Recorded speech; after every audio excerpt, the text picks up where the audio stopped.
Okay. So, magpipinansolve man laki ni kay practice ko man gyud sa sabtang nagpa-practice, 'di ba? May danaga pa ko pan kuan, pan dugang-dugang takon mga videos.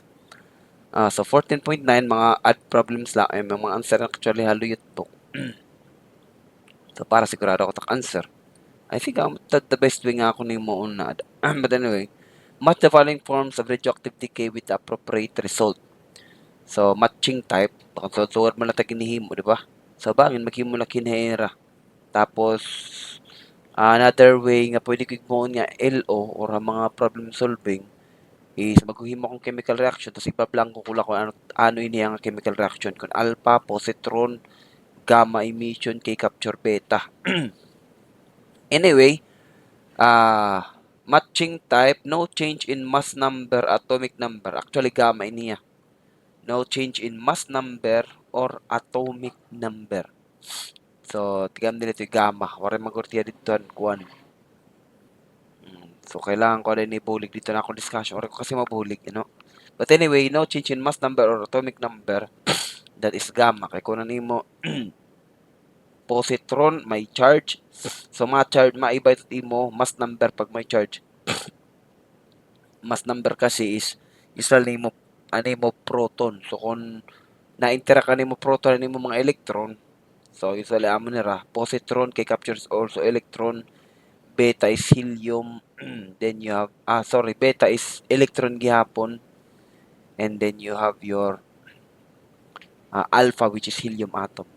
So no change in mass number, atomic number, that is gamma. Letter C. Atomic number decreases by 1. So actually, na-decrease it imo atomic number kung may dani mo kuan positron emission. Kaya nimo positron kasi that is a positive electron. Wariya charge, wala man magbutangin mass number. So atomic number lang nag-decrease by 1. So meaning dito imo product may dani mo positron. Di ba? May dani mo positron emission or actually duduhat answer ni. Pwede ka lawat nga tuhan imo K capture or meaning an imo electron capture. K capture and electron capture is the same. Okay, so atomic number decreases by 1. You could be talking about positron emission, meaning may dani mo positive electron dito ha product, 'di ba? So amo ito na decrease animo proton kay positive charge man gyud niya as a product.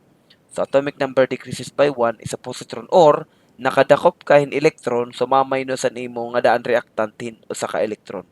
So again, for number 2, that is positron and K capture. Number 3, atomic number decreases by 2 and mass number decreases by 4. So that is helium atom. Inihiya. So this is an alpha particle. So this is an alpha decay. Okay? So I think pwede ni mo kung akuan. Labi na may mabutang ko mga chemical reactions sa amateur pang answer nga 5. Okay?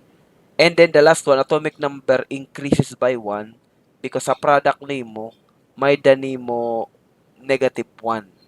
So, haay mo product minus 1, pero actually, haay mo element or nuclide, may dani mo dugang nga electron, dugang nga proton. Kaya because may daman nimo negative negative nga haay mo product side. Okay?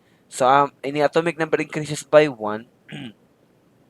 So, that is beta emission or beta decay. Okay?